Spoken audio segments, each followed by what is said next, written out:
Добар ден, почитувани, пред вас е уште една нова телма амбуланта. Имунитетот е клучот за нашето здравје.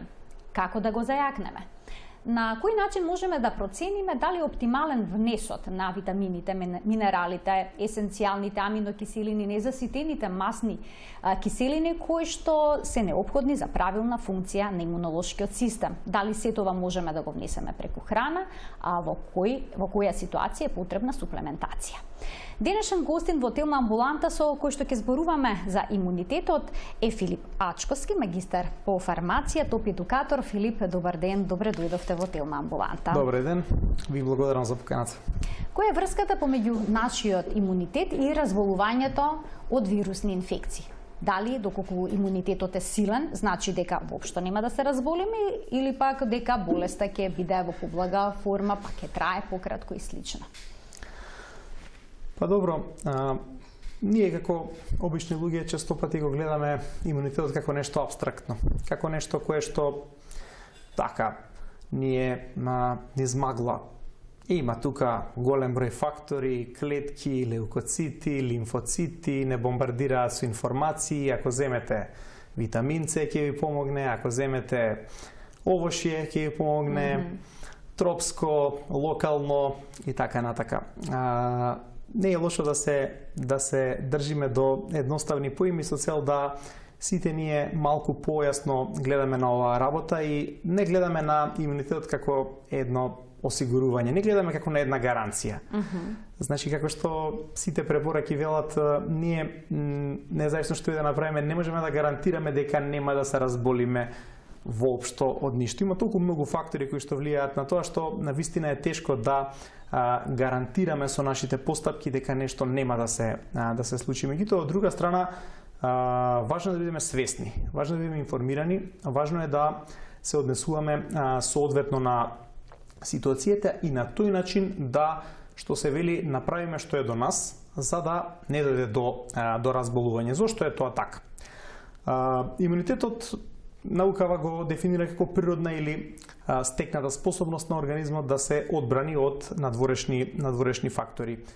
Пред се тука мислиме на бактерии, вируси, габи и слични некои микроорганизми кои што едноставно предизвикуваат реакција на нашето тело. И сега, доколку ние сме подготвени, доколку имаме една добра кондиција, можеме да реагираме побрзо и на тој начин да спречиме да дојде до продлабочена некоја инфекција. Во некои ситуации луѓе со добар имунитет нема ни да приметат дека биле во контакт со одредени агенси, па дури и со овој многу популарен COVID-19 со кој што живееме 6-7, некои и цела година веќе во овој период. Така да она што е многу важно е да земеме во предвид дека превентивата е клучна за нашата состојба. Како што разговараме за превентива во смисла на нашиот физички изглед, физичка кондиција, значи се тоа захтева одредени активности, повторливост, внимание. Токму така треба да го негуваме и нашиот имунитет, а пред се во делот на здравиот начин на исхрана, правилниот животен стил и соодветна суплементација во соодветен момент, поготово во едни вакви периоди. Не случајно избравме темата имунитет, не дека таа не е популарна во било кој период сега. Но сега е особено важна. Сега ќе дојде до израз. Да. Што се може да го ослаби нашиот имунитет, односно нашата одбрана? Па неспорно, тоа се фактори кои што не доведуваат во некој дисбаланс. Тоа се фактори на промени во краток временски период. Нашиот организам многу добро балансира доколку е ситуацијата стабилна и околината. Меѓутоа, доколку имаме ситуација на големи временски температурни разлики, како што веќе почнува да се чувствува, доскоро по себе зборувам, допред една недела комотно спиевме непокриени, што се вели, со отворени прозори. Веќе тоа не може да го правиме. Утрата кога стануваме, кога одиме на работа, се многу свежи. Стануваат свежи. Мора да сме облечени соодветно. Меѓутоа, во нашата глава е се уште лето, бидејќи дневните температури се речиси околу 30 степен се уште, а веќе почна календарски есента. Така да, тоа е еден критичен момент кога ние можеме да се да настинеме, што велиме по старски да се разболиме заради тоа што нема да внимаваме. Наутро ќе бидеме премалку облечени, покасно ќе се испотиме, нема да се пресоблечеме и овој фактор е особено активен према најранливата популација, зборуваме према децата и нормално повозрастна популација. Така да апсолутно внимание и неподценување на температурните разлики кои што можат да доведат до едноставно ослабување на нашиот имунитет. Нема тука никаква, тоа се бабини деветини. Зборуваме за реална биологија во која што нашето тело едноставно бариерите во ваква ситуација на промена на температура не успеваат да не заштитат од надворешните агенции. Агенциите постојат секогаш, цело време. Так. Меѓутоа, кога нашиот организам е подложен на нив, тоа е ситуација кога доаѓа до значајни промени. Тоа е еден од примерите. Друга работа, за жал, еве живееме во Скопје, во град или во останатите градови и така натака. И покрај тоа што се тврди дека загадувањето е предоминантно во зимскиот период, ако пуштиме статистика, ние сме во, еве, ако не во топ 10, во топ 50 во светот цело време. Значи, ние загадуваме и го дишеме тоа. Тие честички, тоа се честички, кои што ние не ги гледаме, а едноставно доведуваат до ослабување на нашиот целуларен имунитет во дишните органи, кои што се прва, можеби, линија на заштита од надворешни влијанија. Кога ќе ги ослабиме ние, значи нашава бариера која ќе ослабиме со загаден воздух, со чад и така натака, многу полесно ќе продадат внатре и микроорганизмите и можат да предизвикаат проблеми. Тоа се само два, ќе речам, можеби сезонални фактори, што тоа што овој вториот е континуитет, меѓутоа сега ќе дојде до популарен термин, ќе употребам пик. Значи, следниве 4 месеци, можеби и октомври ќе го издржиме, ако е вака топло.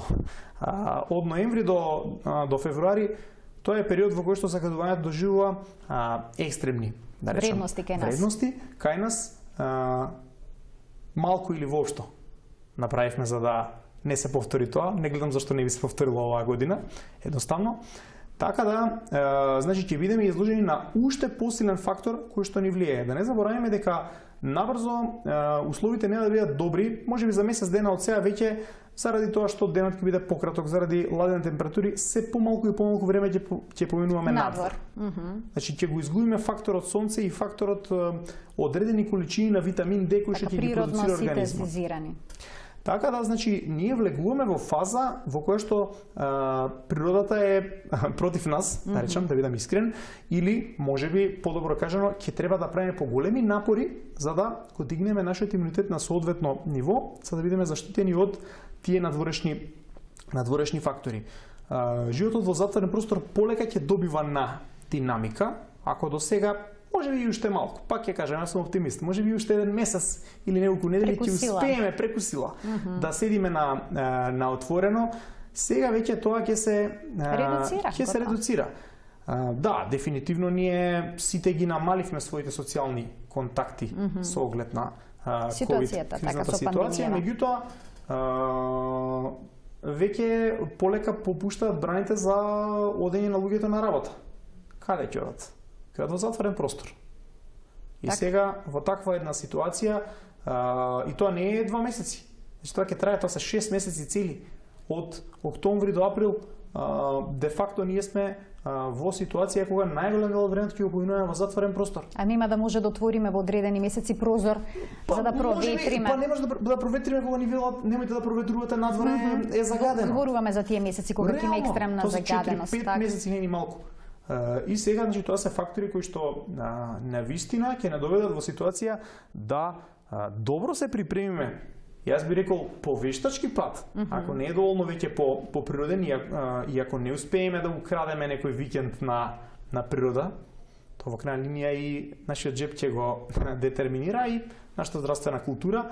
Така да, дефинитивно овој период, ако веќе не доцниме едно месец дена, кога треба да почнеме да го засилуваме својот имунитет и по, да речам, дополнителна суплементација. А кои се знаците кои што ги покажува нашето тело доколку имунитетот е намален? Постои ли такво нешто за ние да можеме да процениме дека имунитетот не е во најдобра состојба?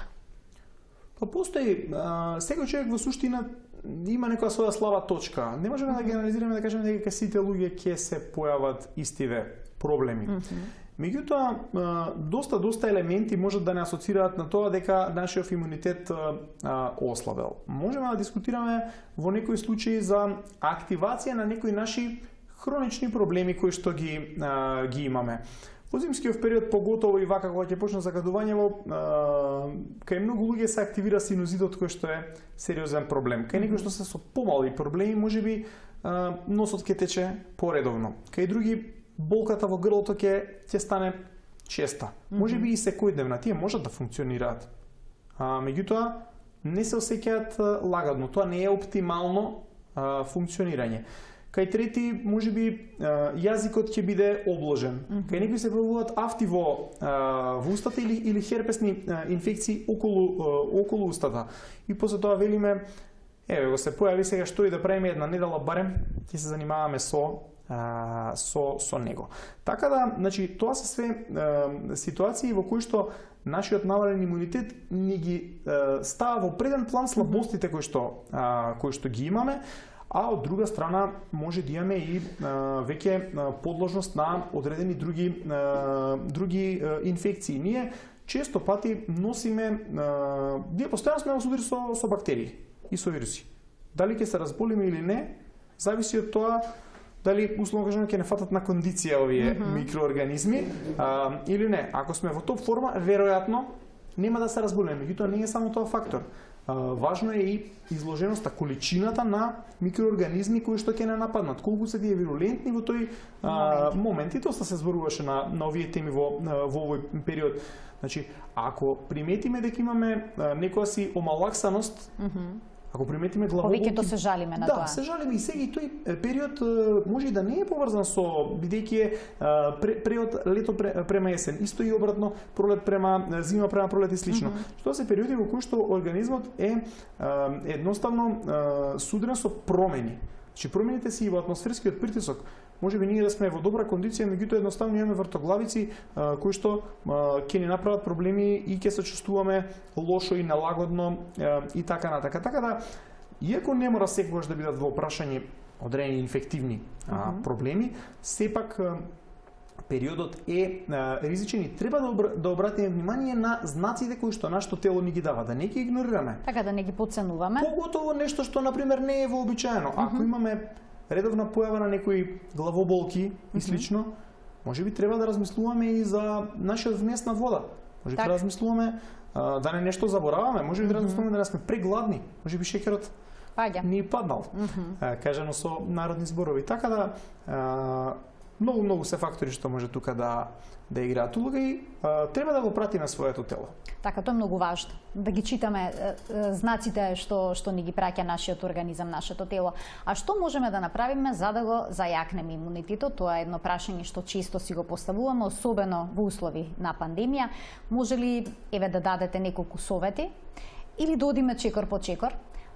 Дали промивките на почеток, на носот, со изотонични раствори, со натриум хлорид, односно со солени раствори, може да помогнат. Тоа е нешто што родителите го користат за нивните бебиња, можна често, но може ли ке возрастните исто тоа да даде некаков резултат во јакнењето на имунитетот и спречувањето на вирусните инфекции? Па еве, и како стручно и како родител на две се уште мали деца, да, можам да потврдам дека една од работите кои што редовно ги применуваме во насока не толку на јакнење на имунитет, колку на спречување на инфекција или можеби одржување на подобра хигиена, во случајов респираторна назална хигиена, е промивки на носни слузници со обично кај деца со изотоничен раствор на натриум хлорид, кај возрастни и хипертоничен е добра идеја. Поготово после одредени подолги престои во затворен простор или во ситуација кога имаме комуникација со повеќе луѓе, обично кога се велам сега како да е ова некоја мината историја кога се одеше во градинка или во училиште, тоа беше една редовна процедура на враќање од оваа ситуација, бидејќи тука невозможно да се спречи изложеноста на разни микроорганизми и тие сами по себе не се штетни. Тие меѓу другото и ќе ни помогнат да се изгради имунитетот на детето. Детето никогаш нема да изгради имунитет ако не дојде во контакт со одредени агенси. Во стерилни услови. Тоа не можеме да го зачуваме секогаш и не да може да биде така, затоа што во таква ситуација можеби некој агенс ќе биде и фатален за негово или тешко ќе го оштети неговиот организам во подоснежните ситуации. И така децата мора да го стекнат тоа. Меѓутоа, корисни се тие премивки затоа што можеме да спречиме навлегување, да речам, на дел од агенсите кои што не можат да седат во таква средина и повторно да не забораваме, често пати не зборуваме ние за експозиција од било која количина на микроорганизми. Треба количина, време на експозиција. Можеме да го прекинеме ланецот или со други зборови речено, ако е помала количината на микроорганизми, штетата ќе биде помала и можеби симптомите ќе бидат помали. Така да тоа е само еден од примерите на една само помош, ќе бидам искрен, во зачувување на здравието на горните дишни патишта. Што е со пробиотиците? Се почесто можеме да прочитаме дека добрите бактерии се всушност многу важни за нашиот имунитет. Дали треба пробиотици во овој период од годината да се примаат за да бидеме здрави? Драго ми е што веќе повеќе години во светот, можеби 15 на 20 на години, овдека барем 5 до 10 години пробиотиците се една сериозна фокус тема која што полека се шири, да речам. Најпрвен ги перцепиравме како нешто кое што е пред се за стомачни проблеми. Така, за спречување на пролив. Тоа беше прва дефиниција која можеби пред 20 на години кога ние веќе уште бевме на факултети, малце потоа и така натака, да не напоменуваме брендови, беше поим за тоа како да си помогнеме сами доколку се случи пролив и тоа пред се при патување. Значи тоа беше првата идеја и состојбата. На патничка диареја. Патничка диареја, класична, која што знае да ни го распе одморот. Потоа почна едно поврзување со антибиотиците и тука се направи најголемиот, да речам, напредок, помак во оваа ситуација, затоа што многу логично се поврза термините пробиотик, про за, антибиотик против, значи за живот и против живот. Јасно, значи, бидејќи антибиотиков би требало теоретски да ги убие сите бактерии кои што се во организмот, ќе ги убие и добрите, а тоа се пробиотиците, па мора да ги внесеме за да го вратиме балансот. И кога дојдовме до тоа дискусија за равнотежата на значи добрите и лошите бактерии, како онај не знам, криминалистички филм Добриот и лошиот, па добриот победува затоа што е посилен, зашто така треба, иста е ситуацијата и овде. Че нас ни треба количина на добри бактерии кои што ќе спречат или ќе го намалат штетниот ефект, токсичен ефект, зборувам и за токсини, конкретно меѓутоа и за сам ефект на одредени микроорганизми. И тука веќе се разви дискусијата за имунитет. Го објаснувам ова едноставно за да биде за секого восприемчиво. Значи, во суштина, првобитната идеја беше дека пробиотиците во доволна концентрација, редовно внесени и од соодветен вид, не било кој. Така, има различни соеви. Апсолутно, значи зборуваме за милиарди, билиони, да бидам вака прецизен, различни соеви на бактерии кои што се наоѓаат во нашиот организам и поголем дел од нив се добри. Тама работа, ако ние цело време се бориме со лоши бактерии, како ќе ни биде крајот. Меѓутоа, во суштина, одреден број од нив науката ги систематизирала и лоцирала како тие кои што можат да донесат до квалитетна заштита на нашиот организам, па затоа и ги произведува, синтетички ги пакува и ние ги внесуваме. И сега тоа збогатување со пробиотици не е значено само за фармацевската индустрија, туку и за прехранбената. Тоа е цел тренд. Имаме цела линија на производи од јогурти и не само во овој дел. И не е тоа случајно, заради тоа што не само што тие ги стимулираат, пред се зборуваме за IgG имуноглобулините, значи во слузницата, пред цревна слузница, па спречуваат проблеми со стомачни тегоби, тоа беше и поврзаноста со диарејата, и не само со диареја, и со обстипација, и со гасови, и со надуеност. Бројни примени имаат пробиотиците, не мора да дојде до тешка состојба за ние да ги внесеме. Ние треба да ги внесеме континуирано. Ама за да ги внесеме континуирано не мора секогаш да земеме фармацевски облик. Можеме да играме и со предсе со непреработена храна. А ако ние се изложиме цело време да јадеме храна која што е термички обработена, па тука нема живи бактерии. Затоа и обработуваме, нели? За да ги уништиме, да речеме, патогените. Меѓутоа, паралелно ќе ги уништиме и тие кои што се здрави. Човек кој што не внесува свеж овоше и зеленчук е подложен на инфекции, меѓу другото и затоа што не внесува пробиотици по природен пат. Па ќе мора да ги внесе по вештачки пат. Така да, едниот елемент на покачување на имунитетот е цревниот имунитет, а вториот, докажан преку бројни студии, е и зголемување на способноста на нашиот респираторен тракт да се бори со овие инфекции, па дури и скратување на времетраење на инфекции. Значи, имаме состојби и докажани, да речам, студии за одредени пробиотици, како што се Bacillus subtilis, како што се одредени лактобацили, млечно-киселински бактерии, кои што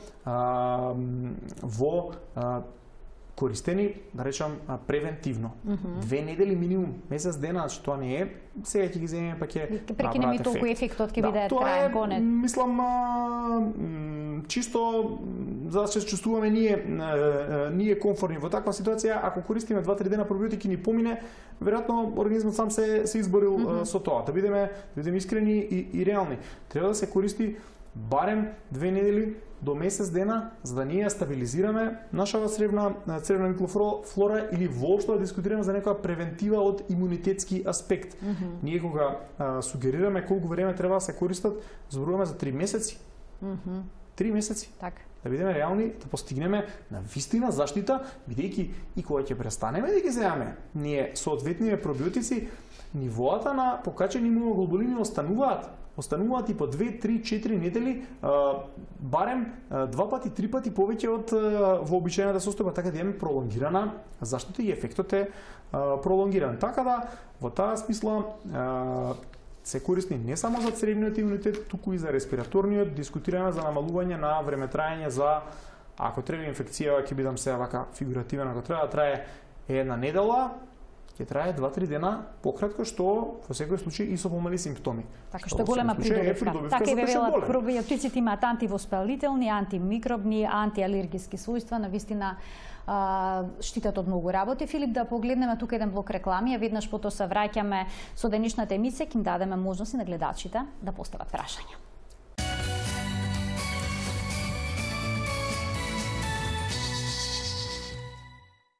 Продолжува денешната тема амбуланта, зборуваме за важноста на добриот имунитет при вирусни инфекции со Филип Ачковски, магистар по фармација, топ едукатор. Филип, колку се важни витаминот С и цинкот во зајакнувањето на имунитетот? Па тоа е една есенцијална комбинација, која што во суштина веќе е прифатена и во најголем дел од препораките за одржување на имунитет и не само тоа, и за намалување на времетраењето на одредени вирусни инфекции и во добар дел и од производите и додатоците, суплементите во исхраната се почитува оваа комбинација. Не за друго, затоа што тие имаат едно, може да се рече, синергистичко дејство во насока на стимулирање на продукцијата на лимфоцити, леукоцити, воопшто одбранбените клетки и токму заради тоа е многу важно да ги превентивно, значи, да се внесуваат. Меѓутоа важно да се внесуваат и во случај на веќе дефинирана или потврдена инфекција. Така, кога веќе се јавиле симптомите? Точно така, заради тоа што можат ли да го намалат време траењето на болеста? Во суштина, кога ќе дојде до инфекција, нашето тело се обидува да се брани и инсистира на зголемена продукција на овие одбранбени клетки. А за да може да се произведат како структурни елементи во нивната изградба се наоѓаат и витаминот С и цинкот. И тука се зголемува потребата воопшто, тие не се потребни само за овие, да речам, одбранбени елементи, тука се потребни за воопшто за функционирање на целиот организам, потребни се и за нормална репродуктивна моќ, поготово кај мажите на пример. Така да, значи, има доста моменти каде што ние го трошиме цинкот и витамин С, не само за одбрана. Така да, во оваа ситуација потребите се зголемуваат и ние едноставно со храна не можеме да ги внесеме доволно, иако витамин С не е дефицитарен витамин во нормална исхрана, доколку внесуваме свежо овошје и зеленчук, има мал милион можности на кои што ние можеме да го внесеме. Прилично сме комфорни во тоа е, значи, водорастворлив витамин, не се складира во организмот, во таа смисла треба да се внесува секојдневно, континуирано, и при тоа немаме некој ризик или штета од неговата дури и прекумерна употреба. И заради тоа, значи, кога ќе дојде до инфекција, зборуваме за концентрации од 200 мг па нагоре, на 1000 мг е више стандард за да се забрза ефектот. Која е горната граница, која што е прифатлива за витаминот С кога се внесува како суплемент? Има бројни студии, одат и до 3 до 4, меѓутоа не е, ако смеам да изразам стручно мислење, не сметам дека треба да се претерува. Затоа што сепак, значи, мора да имаме предвид дека не е само да внесеме ние. Концентрацијата треба да ја употреби организмот. Сметам дека 1 до 2 грама максимум е доволна дури и при тешки состојби, и тоа разделена во некои дози, не одеднаш, зашто кој ни е ефектот ако ние го измокриме, така се ослободуваме од вишокот од витамин С, па макар ние внесели и 5 грама. Може да направи само некои непријатности на желудникот. Не треба да забораваме дека тоа е киселина, аскорбинска киселина. Не ја внесувајте на гладен стомак од савајле, не пите цеден сок со кафе на гладно. Так. Може да едноставно предизвикаме проблеми со некој гастрит или чир кој што и се крие и така натака, или нелагодности во желудникот. Може камчиња во бубрезите да се создадат од аскорбинската киселина од витамин С, доколку е во прекумерна количина внесен? Не можам да тврдам, различни се тука мислењава на оваа тема. Меѓутоа, едноставно не треба да се преоптеретува организмот со прекумерни количини. Се што е премногу не е добро.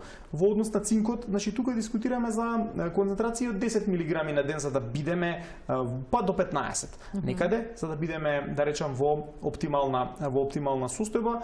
При тоа него го внесуваме и на други начини, се разбира преку овие јаткасти плодови, пред се може да се внесе и преку морската исхрана и така натака. Така да, значи, важен е прилично, особено кога ќе дојде инфекцијата, и тој може да замаскира доста проблеми и слабости кои што ги имаме во организмот и да се преварачува како суплемент. Така се повеќе се истакнува неговата улога во заекнувањето на имунитетот. А што е со витаминот Д? Како што веќе споменавте, доаѓаме во период од годината кога се потешко може природно да го синтетизираме, да го создадеме.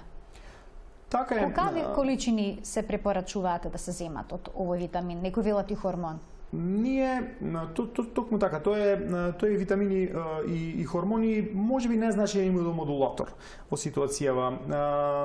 Ние како жители на Македонија и воопшто на регион каде што имаме доста сончеви денови, сметаме дека сме заштитени, па со сонцето можеме да произведеме доволни количини. Меѓутоа, сите истражувања покажуваат дека стилот на живот, затворен простор, седење посреди компјутери, така натака, едноставно не доведува во тоа да имаме дефицити на витамин Д, и поготово во зимскиот период. Кога станува збор за мали деца, дискутираме за целата година. ние треба да суплементираме. Дефинитивно треба да суплементираме витамин D. Дискутираме генерално за 400 интернационални единици или тоа се околу 10 микрограми витамин D, кои што се онака еден дневен минимум. Воспротивно мора да внесуваме доста прецеживотинска исхрана, немаме друг начин да внесеме D3 и тоа не било што, туку одредени риби, преце, сини риби морски. Да, точно така, сини морски риби, сардини, скуши, харинга и така натака. И што најмалку ги конзумираме всушност. Можам да тврдам дека и да ги конзумираме добар дел во смрзната состојба, нас ни требаат во свежа состојба, едноставно ги немаме на располагање или малку ги имаме, а нас ни требаат 2 пати неделно да ги конзумираме, па се видите кој ги остварува просеците тука. Тие се важни и за омега-3, меѓу другото, масните киселини кои што исто така си имаат свое влијание за имунитетот. Можеме да ги внесеме делумно и преку млекото, поготоа се збогатуваат доста млечните производи во тренте со витамин D. Можеби и некоја масно месо и така натака, меѓутоа нема штета, значи таква една доза од 400 интернационални единици да одиме, а ако зборуваме за активна инфекција, они комфортно одат до 2000 до 4000 интернационални единици, или ако има дефиниран дефицит, значи ако измериме по испитување дека навистина имаме недостаток на витамин D. Што се тоа бета-глукани? Се почесто можеме да слушнеме за нив. Бета-глуканите се веќе доста популарни и што е најважно потврдени елементи кои што го засилуваат нашиот имунитет. Зборуваме за едноставни тука полисахариди кои што во најдобра може да бидат од различни извори, меѓутоа во најдобра ситуација треба да бидат од квасци, најдобро Saccharomyces cerevisiae, кои што имаат навистина силно стимулаторно дејство на нашиот имунитет, значи тоа се едни добри природни имуномодулатори кои што се доста безбедни, немаат ризик, треба некој внес од прилика барем 500 мг на ден за да постигнеме ефект, меѓутоа тие ја стимулираат работата на коскената срцевина, што е многу важно при воспаление. Значи стимулираат продукција на леукоцити, стимулираат продукција на тромбоцити, стимулираат одредени медиатори на воспалителниот процес кои што ги привлекуваат макрофагите, тоа се први клетки за неспецифична одбрана на нашиот организам. Тоа значи дека ако ние немаме да речам антитела кои што го знаат причинител, така имаме антитела, тие веќе го познаваат причинителот, ќе го нападнат и веројатно нема ни да дојдеме до инфекција или ќе бидат минимални знаците. А ако немаме, ако е непознат причинител, макрофагите ни се клучни во заштитава, затоа што тие едноставно уништуваат се што е страно овдека.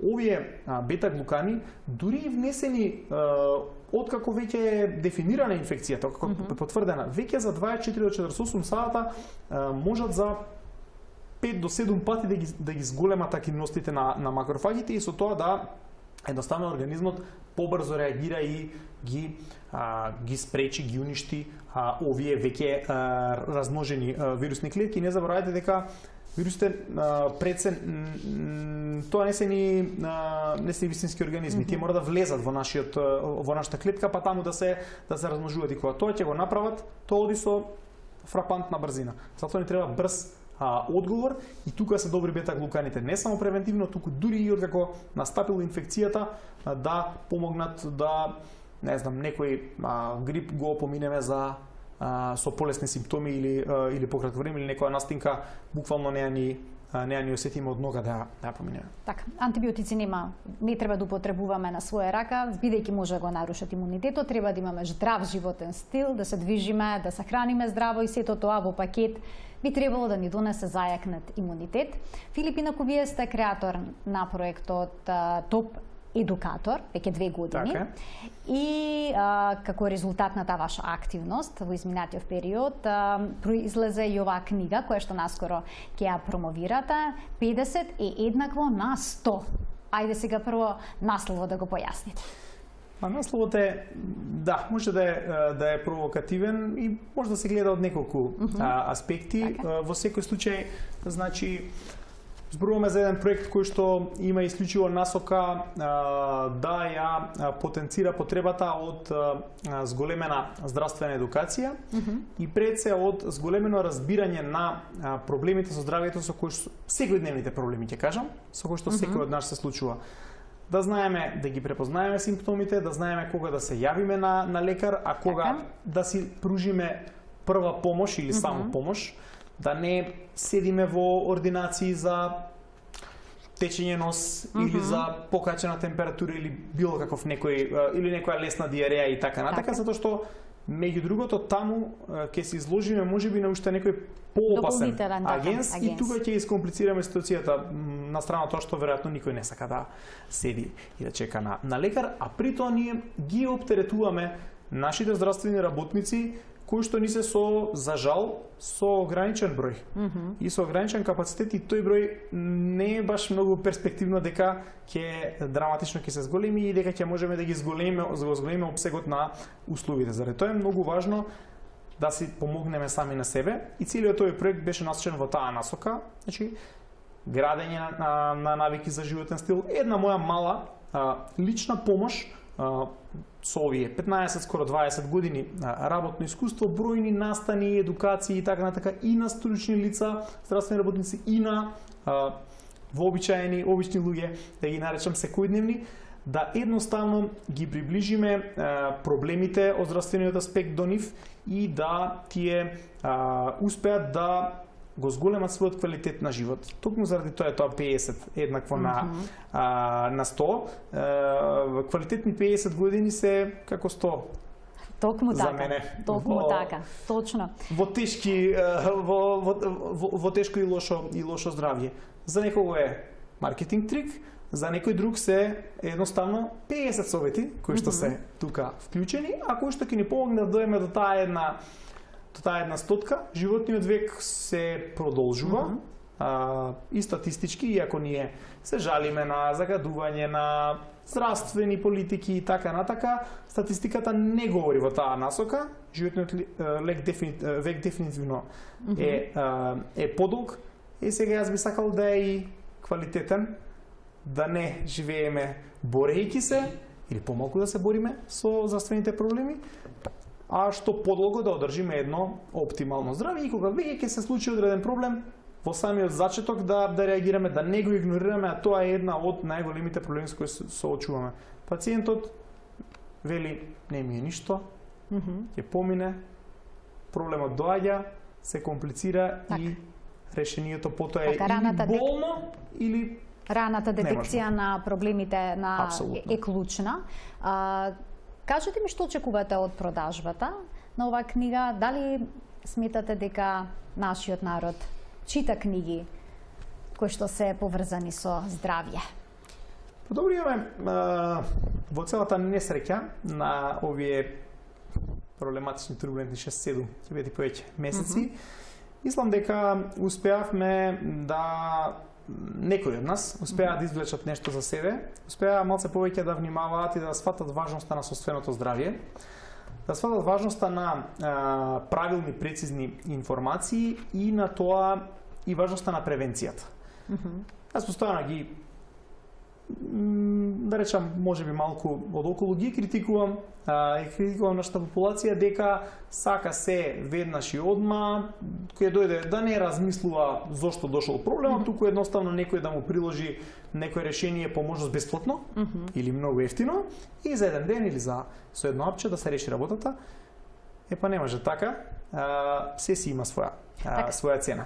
Треба да се вложи во здравјето. Треба да се вложи, а зашто друго да вложиме, што е повредно освен здравјето. Тоа го разбираме само кога ќе го изгубиме, кој се друго, веројатно. Така да, токму заради тоа нема специјални очекувања, било кое подигнување на било кој човек во здравствен аспект, разбирање на овие теми што ги зборуваме е бенефит за мене и за целото општество. Нека биде ова издание еден тизер, ќе видиме како ќе реагира публиката, што таа сака, што таа цени, Јас верувам во тоа што го правам и сигурен сум дека е тоа исправно и дека тоа е правиот пат. И ако има интерес, материјал има и за повеќе. Така, честитки за овој проект, навистина многу корисни совети и препораки во оваа книга. И не препорачувам на гледачите. Ви благодарам за вашето денешно гостување, што на еден убав начин на нашите гледачи на Тилма Амбулант им ги појаснивте главните аспекти поврзани со имунитетот и начините за негово зајакнување. Ти благодарам, Марија. Почитувани, тука закружуваме денешната Тилма Амбуланта. Денешен гостин во емисијата беше магистер по фармација Филип Ачковски, топ едукатор. Ви благодарам за вниманието. Се гледаме секој работен ден во редовниот термин на емисијата 13 часот и 45 минути. До гледање.